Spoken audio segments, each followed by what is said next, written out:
Sahagana Raghunathan Vitam Tam Sajivam Savetam Sabadhutam Parijana Sahitam Krishna Chaitanya Dev Shri Radha Krishna Padan Sahagana Lalita Shri Vishakan Vitamscha He Krishna Karuna Sindhu Dina Bandho Jagatpate Gopesha Gopika Kanta Radha Kanta Namostute Tapta Kanchana Gaurangi Radhe Vrindavaneshwari Rishabhanu Sute Devi Pranamami Hari Priye Vancha Kapatarupyascha Kripa Sindhubhya Evacha Patitanam Pavanebhyo Vaishnavebhyo Namo Namaha Shri Krishna Chaitanya Prabhu Nityananda Shri Advaita Gadadhar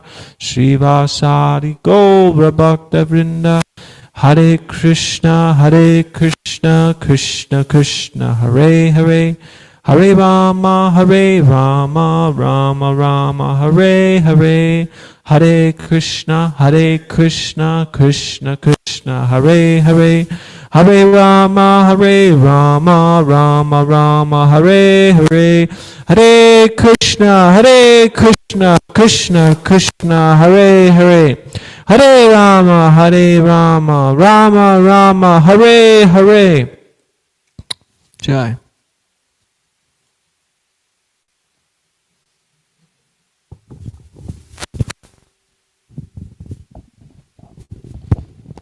So, I believe we're on chapter 1.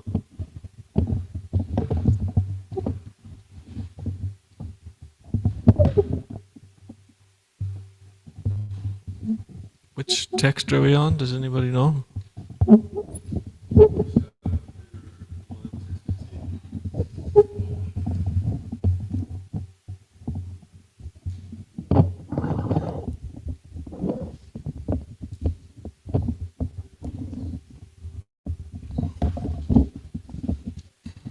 Krishna.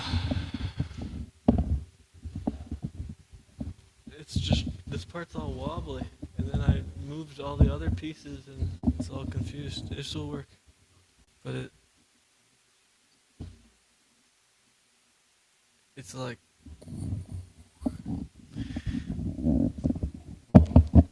okay, chapter 1, text 15. We'll read the Sanskrit and the translations together. Panchajanyam Hrishikesho Devadatam Dhananjaya Pandram Dadmal Mahashankam Bhima Karma Vikrodaraha. Then Lord Krishna blew his conch shell called Panchajanya. Arjun blew his, the Devadatta, and Bhima, the voracious eater and performer of Herculean task, blew his terrific conch shell called Pandram. Text 16 through 18. Ananta Vijayam Raja Kunti Putro Yudhishthiraha Nakula Sahadevascha Sughosha Manipushpako Kashyascha Parameshvasa Shikhandi Cha Maharataha Drishtadyumno Viratascha Satyakischa Parajitaha Drupado Draupadeyascha Sarvascha Prativipate Sobhadrascha Mahabahu Shankhan Dadmu Pritak Pritak. King Yudhishthira, the son of Kunti, blew his conch shell, the Ananta Vijay, and Nakul and Sahadev blew the Sughosh and Manipushpika. That great archer, the king of Kashi, the great fighter Shikhandi, Drishtadyumna, Virata, and the unconquerable Satyaki, Drupada, and the sons of Draupadi, and the others, O king, such as the son of Subhadra, greatly armed, all blew their respective conch shells.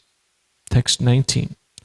Sakoshodartarashtranam nidayani vyadarayat Nabhascha prativim chaiva tumulopyanunadayan. The blowing of these different conch shells became uproarious, and thus vibrating both in the sky and on the earth, it shattered the hearts of the sons of Dhritarashtra. Text 20. Atavyavastitan drishtva dartarashtran kapidvajaha pravrite shastra sampate danor udyamya pandavaha rishikesham tadavakyam idam aha mahipate. O king, at that time Arjun, the son of Pandu, who was seated in his chariot, his flag marked with a Hanuman, took up his bow and prepared to shoot his arrows. Looking at the sons of Dhritarashtra, O king, Arjun then spoke to Rishikesh, Krishna, these words. 21 and 22. Arjuna uvacha senayor upayor madhye ratam stapaya me chutya Yavad etan niriksheham yotu kamanavastitan karmaya saha yodhavyam asmin rana samudyame. Arjun said, O infallible one, please draw my chariot between the two armies so that I may see who is present here, who is desirous of fighting, and with whom I must contend in this great battle attempt. Text 23. Yotsyamanam aveksheham yeetetra samagataha tartarashtrasya durbhuter yudhe priyachakirshravaha.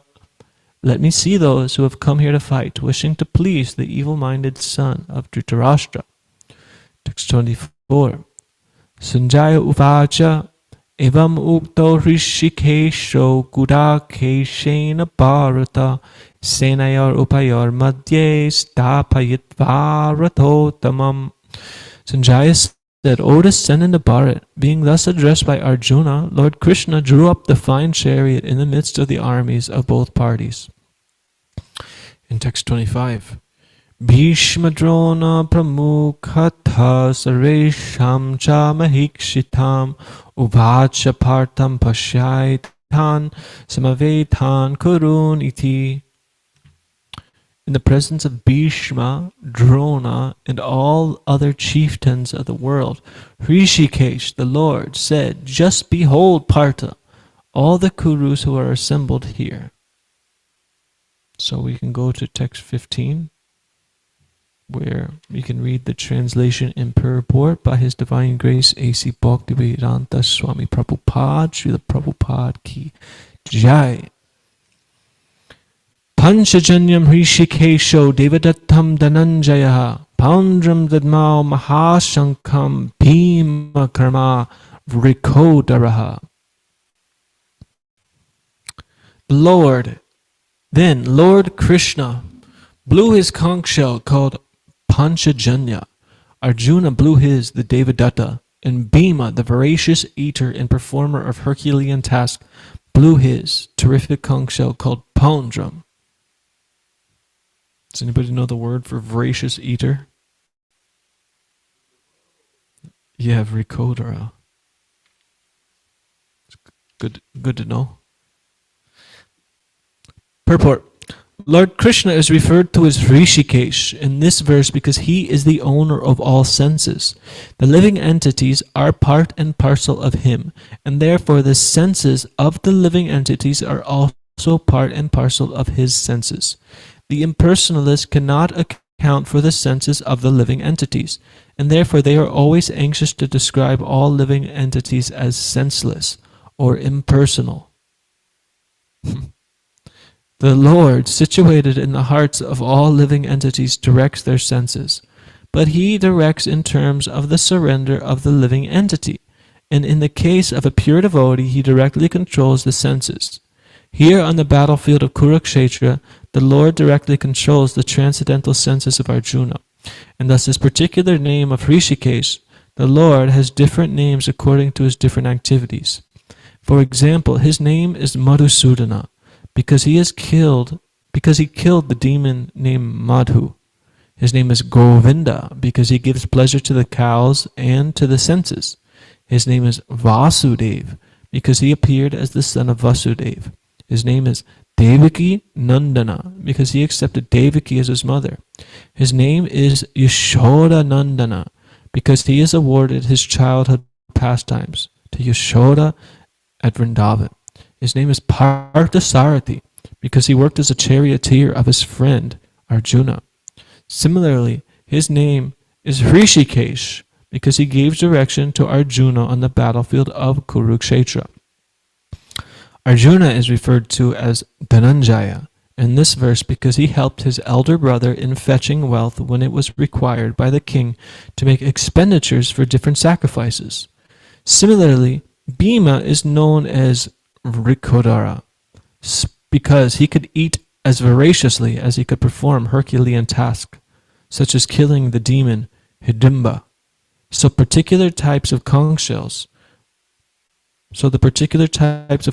blown by the different personalities on the side of the Pandavas, beginning with the lords, were all very encouraging to the fighting soldiers. On the other side there were no such credits, nor the presence of Lord Krishna, the supreme director, nor that of the goddess of fortune. So they were predestined to lose their battle. And that was the message announced by the sounds of the conch shells. So, the Bhagavad Gita is so nice. You know, when we take a look at the Bhagavad Gita and the Srimad Bhagavatam, the Vedas in general, but specifically the Bhagavad Gita, Bhagavatam, CC, so many shlokas, so many verses. It's hard to, wrap our mind around the whole thing. So we tend to read, and you're reading through it, and you kind of get little nuggets of wisdom and things to sustain you and keep you going. But it's hard to grasp what's being presented in entirety.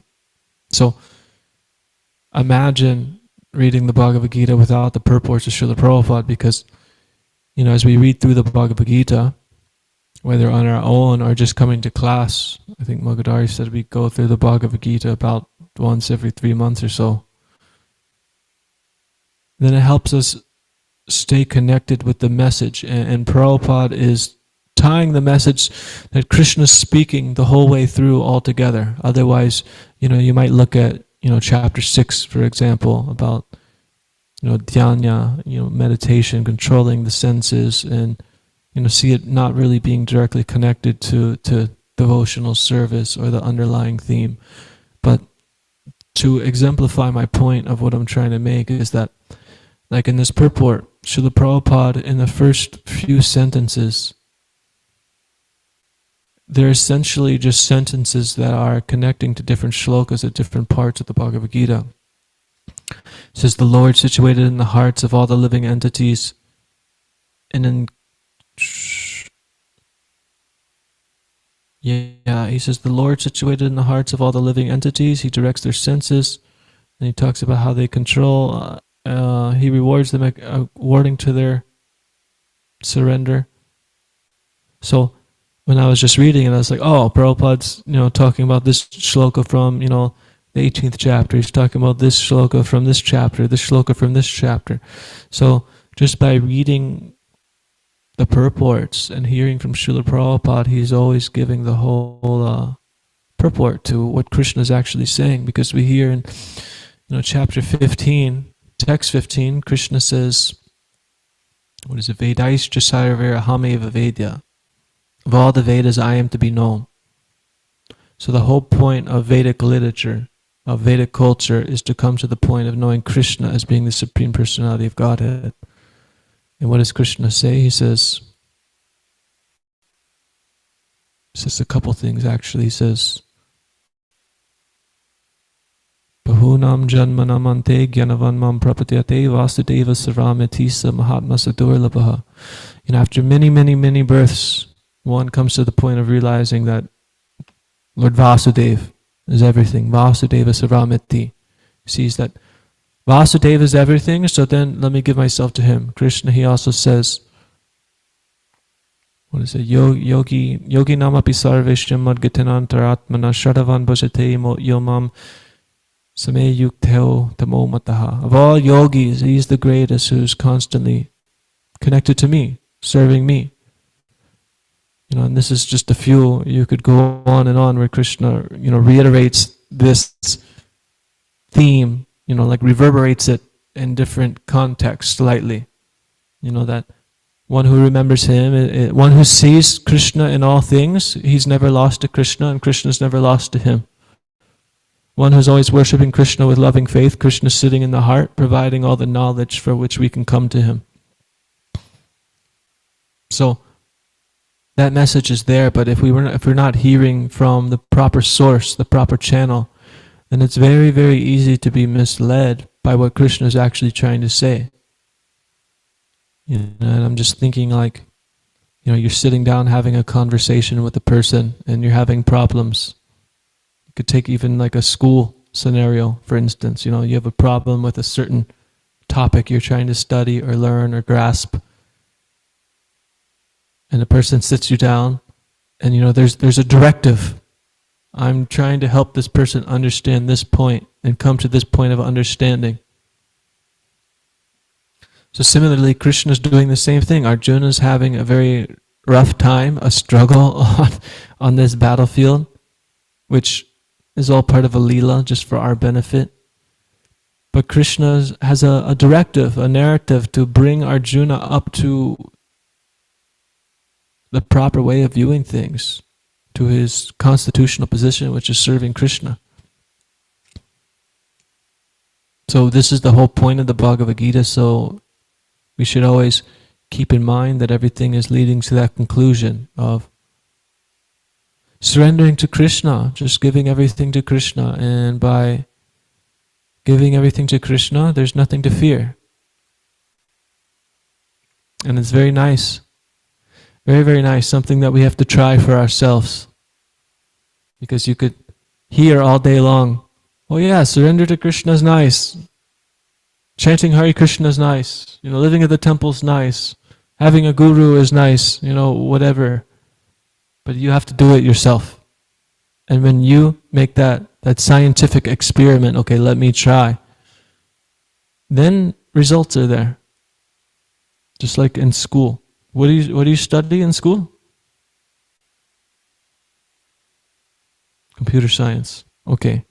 So say, you're given a certain program, to run or manipulate, and the teacher says, okay, you have to do like this and plug it in there, and then, this will be the results. And you say, no, I don't think so. I don't think that will work at all. Then we'll never know, if it does work or not work. We're just using our own intelligence. But if we apply that and put it in there, and then we try to run it through and see what happens, then we could see, oh, this part worked, this part got hung up here, there's a little bit of a glitch, let me tweak that and fix this. So we take superior intelligence and apply it. So the whole point is that we don't surrender our intelligence, we surrender with intelligence. So we should always question. We should always try to understand why we're doing what we're doing. Some of us may come from India where, hearing of Bhagavad Gita or Krishna or, worshipping deities is a little bit more natural. Maybe not just from ourselves, but maybe our grandparents, our parents, or just the culture in general. Or we may come from the Western world where these things are all completely foreign to us, But both cases, we need to question why we're doing what we're doing. It's not that, okay, let me just go to the temple because I have to go to the temple. That's what I'm supposed to do. Let me, worship the deities because that's what I'm supposed to do. That's very nice, but we need to have a proper understanding, a proper tattva, proper understanding of why we're doing what we're doing. And then this sustains us and allows us to go much deeper rather than being on the surface level. It's said that the neophyte devotee, he's faithful, he's religious, he goes to the temple, They go to the temple once a week, twice a week, whatever, but they come and they offer their prayers to the deities. They do whatever rituals they do before the deities, maybe offer some charity or boga to the deities, and, they leave, and that's their religious experience. But a step above that is being able to see, okay, here's the Lord. Here's the Lord's devotees. The people out there, a lot of them are ignorant and innocent. They just don't know. They don't have this knowledge. And some of them are atheistic, just, against religion, against Dharma. So, being on that platform, naturally you could see, here's the Lord, and here's personalities who actually love the Lord, who are giving so much of their life to the Lord, who are trying so hard to serve the Lord, to please the Lord, not just coming to the temple once a week, but all their life, every day.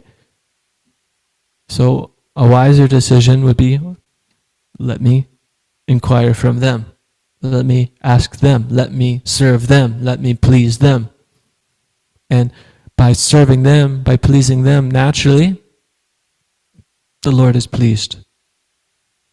So this goes for other devotees we may see at the temple or other devotees we may know, but specifically, this goes for Guru, spiritual master. And the spiritual master's fixed in devotional service, and he's just following his spiritual master,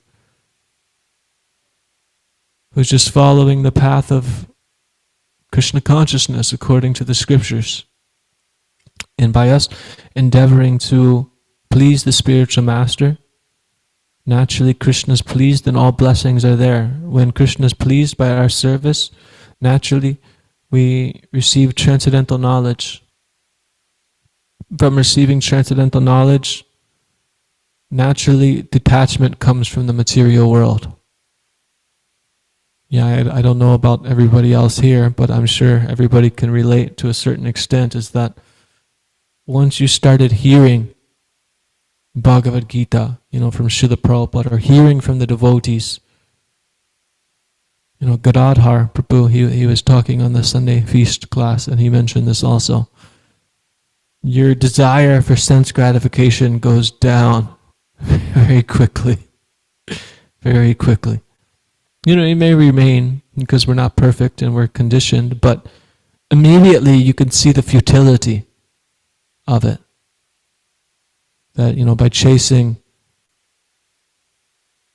name and fame and honor, a good position in life, chasing women, all these things are temporary. It doesn't actually bring the soul satisfaction.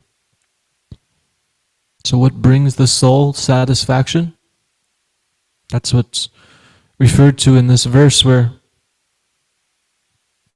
Prabhupada was making to the point that Krishna, he's referred to as Hrishikesh, because he's the owner of all the senses. He also said a name for Krishna is Govinda, because he gives pleasure to the cows and to the senses. So is sense gratification bad? What? We hear so much about how sense gratification is bad. Sense gratification is not bad, but misdirected sense gratification is bad. When our senses are let loose towards the material energy, then it's bewildering to the jiva. And there's a picture here in the Bhagavad Gita that shows this. Oh, it's not in mine, but it's in yours. I don't know what plate number. But there's a chariot being pulled by horses. There's 5 horses. The 5 horses represent the senses. There's a person in the chariot holding the reins. The reins represent the mind. The person driving the chariot represents the intelligence. And the person who's a passenger within the chariot, this is the soul, the jiva. So us as jiva, if our senses are being uncontrolled and being directed towards the material energy, It's like being pulled on a chariot full of wild horses. You're going this way, you're going that way. Sometimes we feel happy. Sometimes we feel distressed. And I was thinking about this just before this class, actually. It's like so much the conditioned soul wants to control his surroundings around him. Even things that are beyond our control are like, we don't need to think about or need to control at all. If we just let things be as they are, it's okay, and we just react. But some things, we want, if only, this Prabhu sang like this, or we should do it like this, we should do like that. And the more we're trying to like fabricate an idea of how we think things should go, then the more there is to be let down, because we're expecting that things should go in a certain way, but we're not God, and we don't know what brings Krishna the most pleasure. So this is why we follow the Guru Parampara, the Acharyas, for they're showing us the direct way to please Krishna, and really opening our eyes to be able to do that. There's a verse, I forget where it's from actually, but what is it? Rishikesha Rishikenam Sevanam Bhaktir Uchite. This is the last. Sarvapadi Vanir Muktam Tatparidvena Nirmalam Rishikena Rishikesha Sevanam Bhaktir Uchite. This means is by Rishikesham, by engaging the senses in the service of the master of the senses. Then, Tatparidvena Nirmalam, Sevanam Bhaktir Uchite. By rendering service to the master of the senses, naturally the soul becomes pleased, and one is Sarvapadi Vinir Muktam, one is lifted from all these upadis. Upadi means false designation. Thinking, I am Indian, I am American, I am a boy, I am a girl, I am rich, I'm poor, I come from this family, I come from that family. I was, abused when I was a kid, and I identify with these kind of emotions or feelings. I have anxiety, I have whatever we could think of, all temporary designations that we identify with. But if we just engage our senses in the service of the master of the senses, the Lord, Rishikesh, then all these things are nullified, they're lifted, and we become situated in our constitutional position. Satchidananda. So how do we know if we're going through life and we're not acting on a spiritual platform? We're not tuned into this Satchidananda. So if we're not tuned into Satchidananda, then what are we feeling? What's the opposite of Sat? Asat, temporary. What's temporary? This material world. What's in this material world? Dualities. Krishna, he says, what is it? Brahmabhuta prasanatma na shojati na kankshati samasarveshu bhuteshu madbhaktim labate param. He says, when one's on the spiritual platform, one neither hankers nor laments. Hanker or lament. There's no duality. I don't want this. I'm situated wherever I'm at. I'm situated in the spiritual platform. Why? Because I'm feeling Satchidananda. I realize I'm eternal. I'm not this body. I have knowledge and cognizance of this. And Ananda, there's bliss. Bliss comes from being directly engaged in the service of the Lord. So, as long as we're just engaging our senses to the full capacity in the service of the Lord, then immediately these things transpire, and this is a good way to gauge where we're at in devotional service. And it's something that we have to do honestly, because nobody can do it for us unless, we lay ourselves down before the Guru or some senior Vaishnava and they lay it down heavy on us. Prabhu, you're in Maya. What are you doing? But when we're engaging in devotional service, our material desires should go down. And some material desires are very gross and very easy to see. I want sex, I want money, I want, drugs, I want to, watch sports, I want to, whatever it may be. It's all distractions from the real self, because we're blissful inside. We have these potencies that I'm just speaking of, but we're forgetful and we turn to distractions in the material world. So, to gauge where we're at, these material desires should go down. And I think a lot of times recently I've been giving class, and I talk about this Madhurya Kadambini, so hopefully everybody's a little familiar with it. But Vishwanath Chakravarti Thakur, he further analyzes, devotional service, so you could scrutinizingly see where you're at.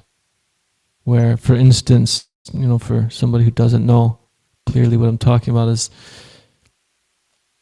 there's different stages of devotional service, from faith, beginning stages of just hearing, just trying to check it out, trying to understand, to prema, full-blown, madness, love of God. But to come from that lower platform to the higher platform, you have to work your way up. And, we're conditioned souls, so we have many anarthas, unwanted things, bad habits that block us from this Satchidananda at all times.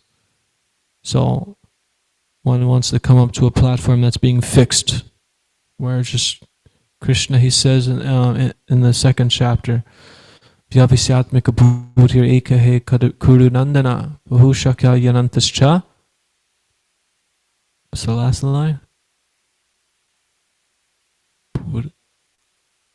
Yes, Puraya Vyavisayanam. One who's on the spiritual path of Krishna consciousness, he's one-pointed in attention, one-pointed in focus. It's not like, I come to the temple, the morning program, and, Bhagavatam class is over, we take prasadam, and it's like, all right, Jai, now I got some free time, let me go scroll on Facebook for an hour, let me go, watch Netflix, let me go, whatever mundane things that are there. That's another good gauge to see where we're at. Because when we're surrounded by devotees, we're in the temple, it's very easy, there's a certain behavior to follow. Like say, I'm on my phone, and I'm just doing this, like nobody knows what I'm doing because it's only me doing this. But say, it makes some loud noise and you guys see that like I'm watching some action movie, you're gonna be like, what? Inside the temple? What are you doing, Prabhu? Like of all places?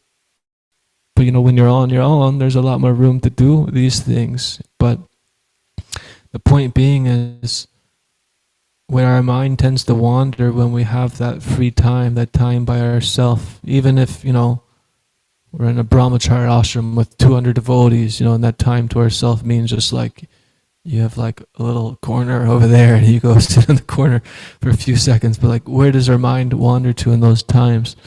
It's pretty telling.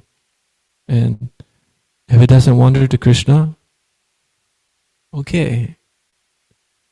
Not the greatest thing, but it's not the end of the world.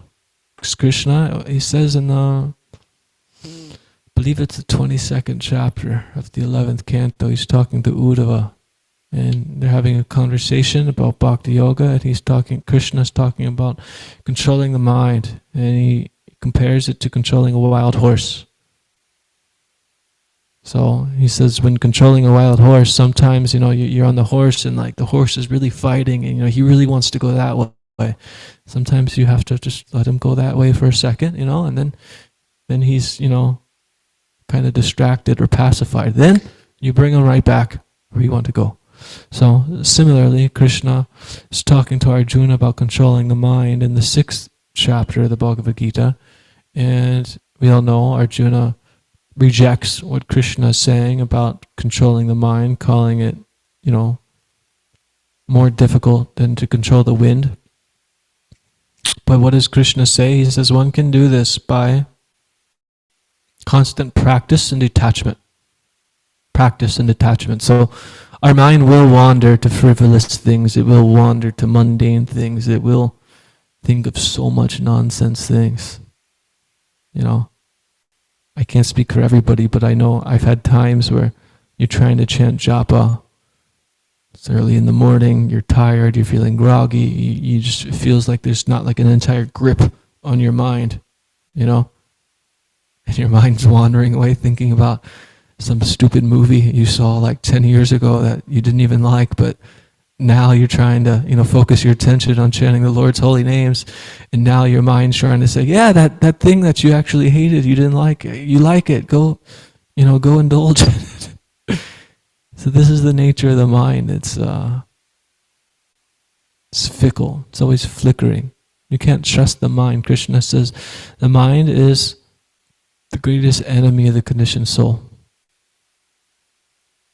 So just like that analogy that we were talking about, this picture of the chariot and the horses, the reins are the mind.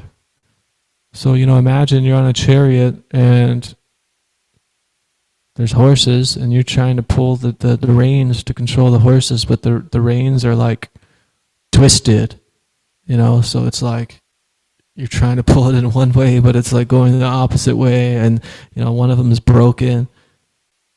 Now, this is the conditioned mind of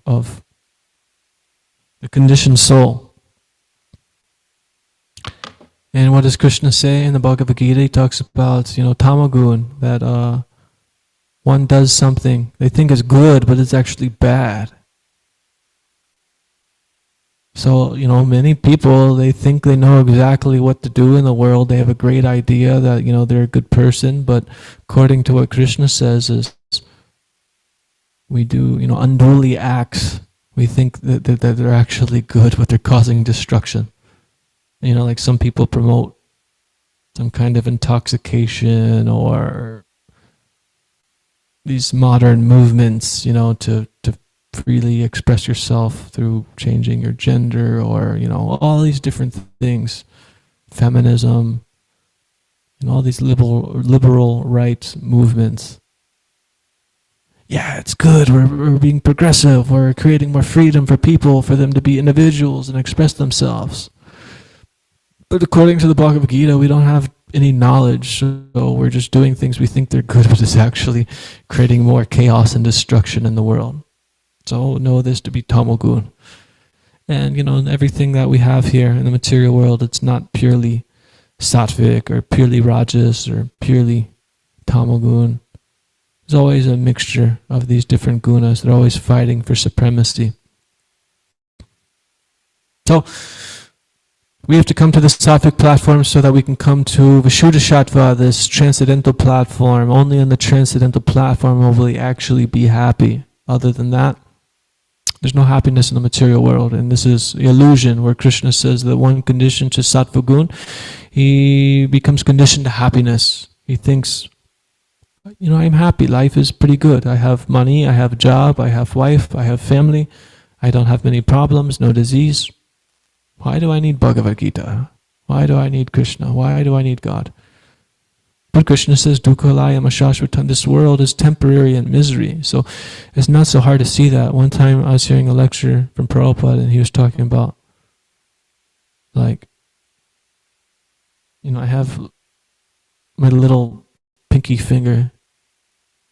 Like, what use of it really is there, Maybe if you're working on the keyboard, you can hit these extra keys, or, but in terms of bringing pleasure to your body, or, useful day-to-day activities, it's like if I was going to cut off your fingers, which one would you say you wouldn't really care about so much?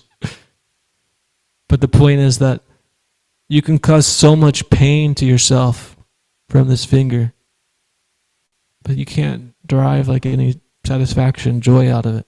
So like if you analyze how much pain and distress this body can bring us versus how much pleasure it can actually bring us, the pain far outweighs the pleasure.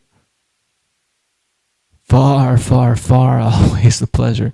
And this is the illusion of Maya, is that you're young, you're strong, you're able, you're capable, beautiful, time to enjoy like anything. Nobody can tell me what to do. My parents don't know what's best for me. I'm going to go have a good time. And then you create so many samskaras, so many unfavorable samskaras. So then you become older, and these things are lodged in your consciousness, and there's this hankering always remains, and lamentation. Oh, if only I would have done like this, I would have been so much better. Oh, that was good. I need to do a little bit more of that, but I'm getting old, so let me do it real quick. Always hankering and lamenting, always hankering and lamenting. So the body is designed this way, that, there's just the material world. There's pain everywhere. There's danger at every step. And as we get older, spoiler alert, it gets worse. It gets worse. So we take to Krishna consciousness and rendering service to Hrishikesh, the master of the senses. And by doing that, we become free from these lesser designations. We receive transcendental knowledge. We become detached from the material world. Srila Prabhupada said, from rendering service to Lord Vasudeva, you get transcendental knowledge. This transcendental knowledge means you realize you're not your body. By realizing you're not your body, then naturally you become detached from the material world. And when you're detached from the material world and you become attached to Krishna, this is the perfection of life, and naturally you'll be blissed out. This is the goal. So this is why we take to chanting Hare Krishna, Krishna Krishna, Hare Hare, Hare Rama, Rama Rama, Hare Hare. So that's a few thoughts on the Bhagavad Gita in this purport. Does anybody have any comments or questions or thoughts, reflections?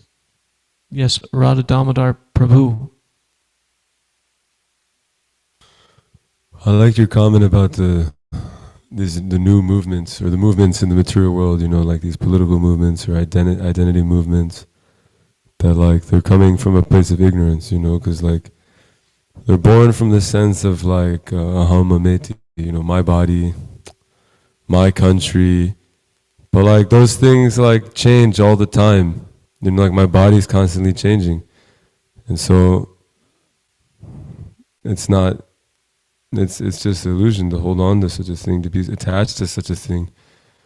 And it was just reminding me, like, okay, I spend my whole life like born in this male body, and then I want to be a female, so then I do that.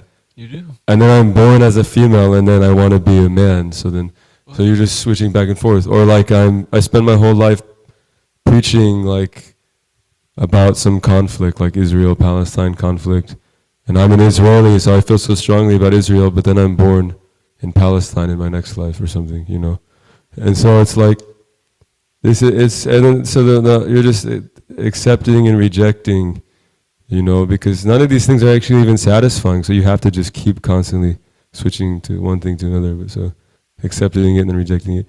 I was just reminded, we were reading Nectar of Devotion today, or Nectar of Instruction, and Prabhupada is giving the story of some man, rich man, and he dedicates his whole life to creating some business or something, I forget exactly what it was.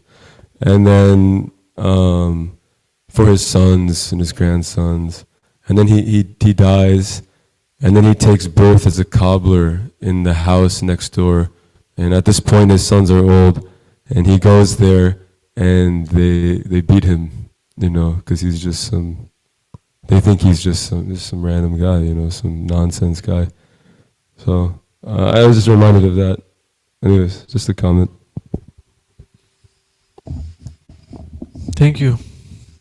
Yeah, I mean, we may have trauma from like our childhood where like I was treated wrong by my parents or my family or whoever, but in light of the transcendental philosophy, it's like, this could have been my enemy in my past life that I did something horrible to, and now the tables have turned. So we have to break the cycle and just break free from that and take the service of Krishna. Otherwise, we're going to be constantly on this platform of teetering and tottering back and forth, like you said. And I was just thinking about these like liberal movements. I was hearing something the other day where it's like, Take the feminism movement, for instance. Okay, yeah, let's take women and have them be liberated like men. Everybody should be all equal. They've been oppressed for so long, but it's like the way Krishna has designed everything. It's to be for a certain way. So it's like traditionally, who's more attracted to who? The man or the woman. Usually the man is chasing the woman, and will do anything for the women, and wants to do all sorts of things to the women. I won't go into details, but the point is, why is this? Because if they, get together, the woman has kids. She has to hold the responsibility of actually having the kid. The man can come and enjoy and leave and go in his own way. So you make everybody equal to enjoy in the same platform, which, if you look in the Western world, it's just like this. Then that is like nullified. So then to nullify it, they're trying to bypass the laws of nature by introducing contraceptives, all these things to bypass that. And then, marriage goes out the window, and it's like, yeah, things get tough, where it's like, ideally, there's marriage, and then there's actually like a foundation of living in security and stability going forward, rather than you become older and nobody wants to look at you. The men are trying to look at the younger women and not the older women, and things fall out of place. So that's why we hear from the Vedic culture, women are usually married very early. I mean, the men also too, but so that this part of life is taken care of, so that when they go forward, that's not there, so they can focus on what needs to be focused on, not try to enjoy like anything while you're young, and then when you get older, hopefully things will all work out. Jayadvaita Maharaj, I've heard many lectures, and he speaks very strongly that the goal for the parents, for instance, is to get their, offsprings married, especially the daughters. Because then they have a respectable husband who has nice job, nice living, nice way of maintaining. But instead, we send everybody to school because we think they need to be educated. And when they go to the schools, they're associating with so many mundane people who are eating meat, fornicating, doing drugs. They're being completely, led astray by this age of Kali Yuga. They think, freedom is nice. And then, they get to choose what they want to do and marry who they want to marry. The Bhagavatam says that we choose who we want to marry based on sex desire alone. So then I marry this person because I'm attracted sexually. And then after 10 years, I'm not so attracted to this person anymore because they're old and fat, or I'm old and I'm fat, so then she wants to leave me. And then there's always this discrepancy. So traditionally, Vedic marriage is based off dharma. There's a whole point, a whole purpose is that there's a sacrifice, and through that sacrifice, it's to help us go closer to God. And if whatever we're doing in life doesn't help us come closer to Krishna, help us come closer to God, then, yes, Shrama eva hi kevalam, complete waste of time. So if I'm going to school to study and get a very nice degree and a nice job and a nice house and a nice family, I do all these activities. I spend 10, 15 years working hard for this, to appease my family, to get in this position. And through all my endeavors, it doesn't bring me closer to realizing that I'm not my body, that I'm actually a servant of God, that I don't belong in this material world. Waste of time. Complete waste of time. Complete waste of time. There's asat and sat. Sat means eternal, asat means temporary, which means pointless, waste of time. So if we're going to school, studying, getting our degree and working in the world and trying to enjoy watching movies or whatever, and it's not connecting us to the spiritual platform of realizing I am a spiritual being and I am not my body, it's a waste of time. So why not just hear the Bhagavad Gita, where Krishna is not going to waste your time, because he says, I don't know where it's at, but chapter 2, text 40, I guess, something like that. In this endeavor there is no loss or diminution, and a little advancement on this path can protect one from the most dangerous type of fear. So whatever we give to Krishna, Krishna will always remember. But whatever we give to Maya is a waste of time. So let's give our lives to Krishna. Okay, does anybody have any final comments or questions or thoughts? Yes, Hasm Guru. If anybody wants to go, they can go. It's past time. Hare Prabhu. Hare Krishna. Thank you. That was very, very, very important, today's message from you, and very enlightening.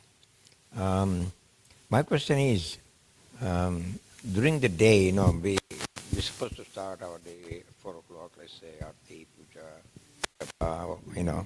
all that satsang. And then we have in the mornings something like 3-4 hours, 9 to 12 or 1, whatever. And then same thing in afternoon after prasadam, we have some time also. So you have about 8 hours, 9 hours. Can you give us an example? How do people spend those times? And so we can learn how we, as a grahastha from home, doing the same procedure, and we have that time also, 6 to 8 hours during the day. What kind of activities? And we're supposed to do spiritual activities during that time, correct? Yeah, this is very good. And what kind of activities can we do those 6 to 8 hours? This is a very good question. So there's devotees living at the temple, there's grihastas, and there's also vanaprast. So when one gets older, ideally after 50, one should lean towards vanaprast, which means focusing more and more on spiritual activities, less of, sexual engagements with your wife. It's not like you're going to be having kids again, So the focus should be on spirituality. But at the temple, it's nice because there's a structure. We wake up, we do the program, and then we have free time. But specifically what you're asking, there's always something to do to be engaged in Krishna's service. And the whole art of Bhakti Yoga is learning and practicing how to always engage yourself in Krishna's service. So, I may wake up, I may chant japa, and then we hear Srimad Bhagavatam class, and then I may cook. So then I have deities, so then I'm cooking, and I'm not cooking for myself, I'm cooking to offer to the deities. Then as I offer to the deities, I do a little puja, I do a little arti. So then, then I have to clean everything. So then I have to clean all the plates, I have to clean the altar, and all this is engagement to give us activities to do to serve Krishna. Because what's there in the spiritual world? Everybody's doing active service for Krishna. Like the residents of Vrindavan, like Mother Yashoda, for example. She's churning milk. She's like a rich queen, she doesn't have to churn milk, but she's doing it for Krishna. So there's always activities to do. So practically, there's the morning, you study, you hear, you chant, you do puja, and then you take prasadam, maybe you take a little bit of rest, maybe you take care of your body, you go for a walk, But it's all connected to service, so you can do better service and remember Krishna better. But say I go on a walk, and instead of just walking, I'm listening to like a lecture of Prabhupada, or listening to the Bhagavad Gita, and just a lot of hearing and chanting, everything should be supplemented by that. But yeah, Prabhupada said that as a grihasta, we should make our house the temple. So we install deities, and it's actually, the house belongs to the deities. The deities are the proprietor of the house, and I'm just the servant. So then by having deities, you can always increase how much more service you're doing to them. More artis, more offerings, more, singing bhajans. So in that way, by serving deities, it gives us so much engagement to do. But if you could just sit down and study the Srimad Bhagavatam and chant Hare Krishna all day, that would be perfection. But not all of us can do that, so we need a practical engagement to do. So, it's just a few thoughts. Yeah, any other real specific item we should be doing spiritual specific items? We should increase our chanting. If we have so much time, and especially if our body's not so able to do so much physical activities, then we should increase our chanting. 16 rounds is bare minimum. We should chant 32 rounds, 50 rounds, 64 rounds. Chant more. Always chant more. And always read more. Study the Srimad Bhagavatam. Study the Chaitanya Charitamrita. By doing this, we'll be firmly convinced that I should give all my energy to this. If we're not hearing regularly from what Krishna says and what all the devotees who are praying to Krishna in the Bhagavatam are saying, why will I give my time to Krishna? This is what convinces us. So, hear and chant more. Read, chant. Listen. This is what's essential. I mean, this is what we're trying to do here, but you know, it's difficult. We all have to do it.